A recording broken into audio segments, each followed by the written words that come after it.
Welcome to the FangledCast, brought to you by the folks at Fangled Group, the strategy-first marketing and sales consultancy helping take your company to the next level and beyond.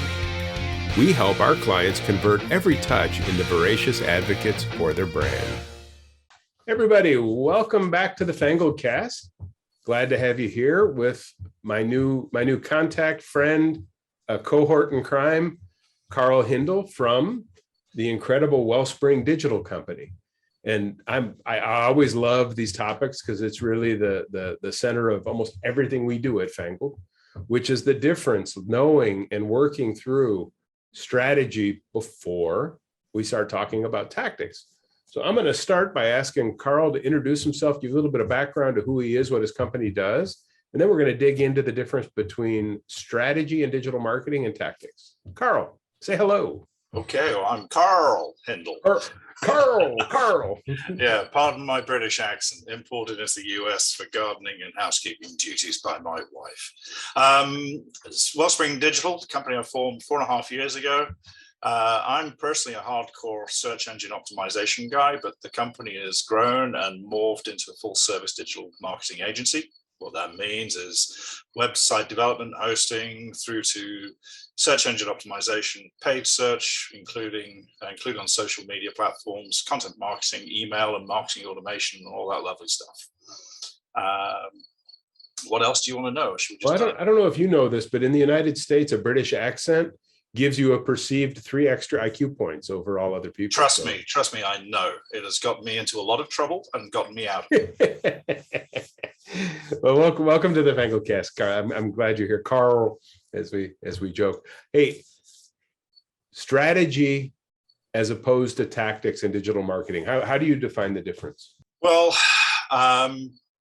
strategy to my mind, or specifically digital marketing strategy to my mind, is taking a strategic approach to planning, managing, and optimizing selected digital channels to achieve the desired outcome that you're looking for, and to do that against defined KPIs and use a defined budget so you can work out, what your return on investment is going to be. But overall, to set that within an overall marketing strategy, which is not quite the same thing as a digital marketing strategy. Yeah, absolutely.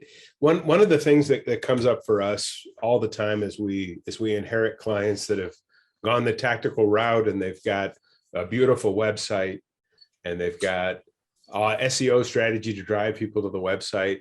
And when we really dig in, the beauty doesn't help and the inbound leads don't help because they're not focused on what they're actually doing as a company. Absolutely. And for me, the same way, dealing with clients, I would say my own personal experience of my firm, probably about half of the clients that we're dealing with don't have a strategy. They may be doing marketing, digital marketing, but they don't have any strategy. Yeah. The question though is there strategy based on a core go-to-market strategy of true understanding who their market is and how to communicate with them? I would say much more than 50% of companies don't have that. Yeah. I was having a conversation today with a client and they asked me, well, what are the first 2 things you ask a new client for us? And I said, number 1, tell me who's your customer. And number 2, what's the problem that you solve? And the guy looked at me with these blank eyes and he goes, God, those are good questions. And to me, if you're in business and you can't answer those 2 questions, it's time to take a step back and find those answers. Absolutely. I mean, when I'm dealing with customers, particularly, I'm just dealing with one now that we're onboarding, and asking them questions such as, who is your customer?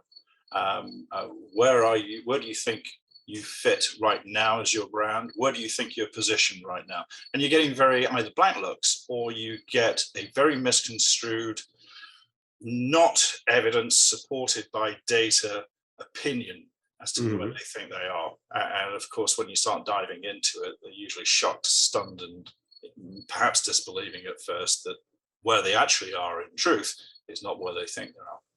Yeah, that's such a scenario. Can you give me an example of, without exposing or creating a conflict with a client, over the years, something that came to you asking for your services that really had to go back to the basics and how that looked and what you guys did and what the outcome was? I can, because the company has been sold, so it's been gobbled up. Here we go. Then all holds barred. Go for it. A technology company, a SaaS company, that they came to us initially for SEO, and so we got into it. But what it became very, very apparent very, very quickly was they didn't know the kind of market that they were really trying to attack. So they had a lot of small accounts, as this company had grown, a lot of small accounts, seat numbers, anything from 5 to 30. But what they were really trying to pitch themselves as was an enterprise grade platform. I can't say what it is specifically they did. Yeah, that's fine. So their messaging, so while they felt that they were an enterprise grade platform, their messaging, really, their case studies and their messaging and the kind of people that they've been doing business with and kind of gotten comfortable doing business with was totally not the individual that they were really looking to attract. There's a vast difference between a COO or a CEO or an owner, founder of a company that's 30, 40 people, and somebody, say, like Comcast. Mm-hmm. And so that was a very big pill for them to swallow. And that really came out from, yes, we can do SEO for you, but we really need to start going back to basics here and start going, well, what kind of individual is it that we're going to seek to attract with this SEO campaign, which is just a small one-channel subset of a digital marketing campaign that they did not have, which sits within an overall marketing campaign that they did not have. Yeah, it's interesting. I look at cases like that, and I've had it where people have come to us, and we have SEO capabilities that we do for our clients. Typically, we use experts, but someone will come to me and say, "Can you help us with our SEO? We want to drive all this traffic to my website." And you don't really want to put it this way, but basically, the dark message underneath our nice way of saying it is, why are you inviting people to a party that they're not going to want to come to? I call that the tire kicking syndrome. Yeah. And it's very much, and I think if we delve a little bit further into the framework that I think a digital marketing strategy ought to sit, certainly when you're putting one together, I think some of the answers to those kind of conundrums start becoming much clearer. To my mind, digital marketing strategy, it's planning, managing, and optimizing the selected digital channels. Well, you may not know what channels you wish to use, but whether it be one channel or multi-omni, it makes no difference. There's a wealth of data out there that will allow you to get to it. But nevertheless, the first thing that you need to start with is planning, gathering data, and all the kind of good stuff that we hear, especially if you read something like HubSpot blog or any digital marketing guy worth his salt out there, persona creation, and all this kind of good stuff. But the framework that I tend to use is what is known as the RACE framework. Okay.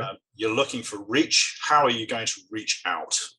Mm-hmm. You're looking for, once you've touched somebody, what is the action that you're going to be looking to get them to do? Then you're going to be looking to convert them, and then you're going to be looking to engage them. So breaking this down into that RACE framework.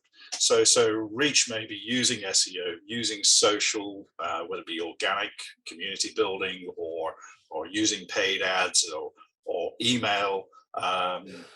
Paid content and so on.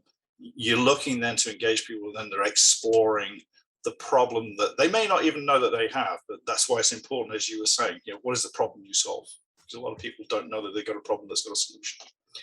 The act part of it is, once you've got that touch, what is it that you want that individual buyer to do, an individual prospect to do? Visit your website, and engage with your digital footprint, your Facebook, your LinkedIn, or whatever it may be. The conversion stage is where people, the act stage also equates to the decision-making component. Sure, absolutely. But the conversion stage for you means that is when the prospect is looking at purchasing. So you want to ease that along, with things. Certainly, if it's e-commerce that you're working within, you definitely want ka-ching. You want a sale. How can you achieve that? You can streamline your shopping cart. You can throw in free shipping, and then more generally, you've got promotions and offers and so on. But it may not always be e-commerce sales that you're looking for. You may want to generate a marketing qualified lead to be turned over to the sales team, so that individual gets Mm-hmm. informed. But the engagement part is post-sale, and that is where you're looking to generate that customer delight. You're looking to turn your customers into advocates, advocates that will give you referrals. But around that, that is not a one-stage end-to-end process. It's a reiterative loop. You want feedback coming back around so that you can go back. And this is why I say that a digital marketing strategy needs to be nimble and it needs to be agile, because you're finding your way and you're generating a lot of data as you do so, and you want to feed that data back in. So you go back to planning, you go back to defining and selecting more narrowly. These are the kind of channels that we wish to use, and this is how we want to use them, and you start refining that process. And I said that, to me, digital marketing strategy is really, it's not just the planning, managing, and optimizing. It's doing so against KPIs. You must have KPIs. You must be able to measure. You must be able to show outcome. If you can't measure it, you can't improve it. Yeah. So in many ways, if you're building your core marketing strategy, which really is knowing who that customer is in an intimate level as to not only who they are, where are they, how can they be reached, and when you reach them, what about you would get them interested in taking action and moving forward? Because there's lots of alternative solutions to the problems that they have besides you. How do you communicate it in a way that tells them that the only solution that they're going to want to proceed is yours? So, you know, when somebody comes to you and they know who their customer is and where they are, that's only half the battle. I agree, and I think again this comes back to the planning, but also to the change in the marketing landscape. Certainly in the latter half of my career, when we're looking at traditional media outreach, and I did include email marketing in this. We see return on ad spend is dropping, is declining. We've moved away from this mass push out of messaging out. Moving it more towards personalization, supported by automation. And digital marketing in particular lends itself so very strongly to two things: data generation, and the second thing is marketing automation. Absolutely. But we've got to be careful that automation and data, they are important. And while we can automate the delivery of message, what the message is, it still has a lot of creative input. We can't automate creativity. We can't automate that planning aspect of going and finding out what our customers really think of us and what our customers or target market really want.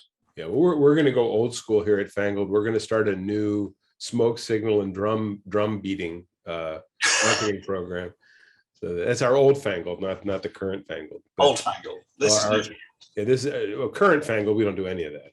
But it's funny. You talk about the automation, and the trick to automation that people seem to miss all the time is, how do I automate that communication in a way that the person who's receiving it doesn't know it's automated? Well, this is where we rely very, very heavily on personalization. Exactly. And again, that I think, to my mind, the biggest difference is coming back to your original question: how do you get that messaging out in such a way that it's not just compelling, but it communicates the time? The opportunity here with automation is that to give that messaging, whatever that message may be, at the right time to the right person in a way that they want to accept it. Yeah. But we still have to focus. We can't allow the shiny tech that we've got at our fingertips to lead us away from creativity and the basics. What is the problem that we're really trying to solve? How do we best communicate that? Well, there's not a digital answer to that, but there's a lot of digital data that can help you answer it. Are you seeing anything in the near to distant future that the audience should know about that's transforming what you're doing with digital marketing? Well, there's a stack of things that are out there. The ones that make you go, wow. The ones that make me go, wow. Well, the most recent one that's made me go, wow, is part of website development. Typically, I've grown up being a WordPress guy, but I've recently been introduced to technology called Jamstack, and it has blown my socks off. Jamstack, that's new to me. It's a means of One of the major issues as a digital marketer that any digital marketer will appreciate is getting a website to load fast, speed. And typically a lot of websites, the standard generally is this: if you've got a desktop user, you want them to have the website loaded within 3 seconds. And if they're on a cell phone, you want that to be within a second. Sorry, the reverse. If it's mobile, within 3 seconds. If it's desktop, within a second. The problem is that most websites just are incapable of doing that. That there's too much going on, and the load is too heavy. Jamstack removes that. I saw last week a website load on mobile, hit a score index for page speed of 96. I've never seen a website on mobile render above 85. That's almost as fast as my fax machine. This will blow the socks off that fax machine. But not my telex. Oh, we really have good grief. It's like all the grey hair, because anybody younger than 50 is going to be going on with the telex. Everybody just now started Googling is it EX? Yeah. So that I don't think is earth-shattering, perhaps the earth-shattering revelation that perhaps he was looking for. But to my mind, I think it is speed. And this is why some of the big comms companies have put so much into 5G. Speed, to my mind, if you're looking at what a digital marketer can control, aside from the creative aspect of messaging and so forth, the actual technical ramification of speed is immense. Yeah. I was talking to a web developer the other day, and he cracked me up. We're on a Zoom call, and the guy popped on the call to introduce his team to me, and they called this kid Billy the Click. And I was like, Billy the Click? What? I know Billy the Kid, whatever. Yeah, it's a nickname we gave him. I said, what's the origin of it? Billy is our expert in reducing clicks. So that if we build a website, it goes to Billy, and Billy figures out how people can navigate and get through the website with less clicks, which is the most efficient. So if you're doing an e-commerce site and you can reduce 1 click, that's 1 opportunity for someone to walk away from the buy. If you can reduce 2 clicks, it's 2 opportunities. Absolutely. There's a shopping cart optimization on the e-commerce side of things. Shopping cart optimization, reducing the number of steps. Again, I'm not going to say, but I was director of a very large organization, yes. Global organization. I won't say who. But when I first arrived, their shopping cart, so to speak, had 26 steps in it. And that's just an insane number of steps. And we reduced it down to 7. Yep. But the impact on conversion was close to 70%. Well, one of Billy's innovations that he bragged about, and I thought it was really clever, according to data I've seen, and this number varies between 80 and 90%, depending on who you ask, of people who go to the inquiry page of a website, 80 to 90% will get to that page, partially fill it out, don't fill it out at all, and never hit send. Well, he's created a way, Billy the Click, so that whatever you typed in, if you leave the page, it registers as an inquiry. So if somebody gets as far and going, you know what, I don't want to be bothered, screw it, I'm not going to hit send. As soon as you put something in that window, they have it recorded, converted into, and they have a prediction model that takes that data and tries to figure out the how to fill in the blanks as to who that was. Oh, that was clever as heck. That is pretty cool. But I'm going to take umbrage with the phrase expert. I never use it myself, because the definition of an expert is simply this: an X is a has-been, and a spurt is a drip under pressure. So what are you calling me, man? That's not nice. Depends on how squishy your basement's going to be. That's a whole other story. So cool. Is there anything I didn't ask you about what you guys do in terms of the truly building strategic digital platforms that I should have asked? I think that aside from the lack of strategy that I tend to find, I think we both agree on this. Yeah. I think the biggest thing practically that I see is that people will put technology in the building, or we'll say we've done SEO, or we have run an ad campaign, or we have marketing automation, we have HubSpot, we have Pardot or Marketo or whatever the platform is, and it's a checkbox mentality. We have it, therefore we're using it. That is equally, to my mind, equally wrong, because just having something doesn't mean you're using it appropriately. Yeah. So my firm started off as an SEO outfit, as you know, but I would say now 65% of our work is in marketing automation. Mm-hmm. And we're not putting marketing automation into the client. It's already there. We're just showing them how to get the ROI out of it. So you're telling me that if I buy a $3,000 camera, it doesn't make me a great photographer? Well, I suspect you already are pretty good at photography anyway, from what I understand. But no, for the most part, certainly if you drop $30,000 on an automation platform, it doesn't mean that you're using it appropriately. Absolutely. And I've seen this with big companies. Yep. And a big cell phone provider. Yep. Comes very straight to mind. You cross it over to the other topic. That's 90% of the CRMs in the world. They spend a fortune building it, and they have no idea its potential, how to use it, and it doesn't do what it's supposed to do. Well, that I think this is a common. I think this is just symptomatic of something that's more common. It used to be, and it still is to a large extent. Customers will go, "We've built a great website.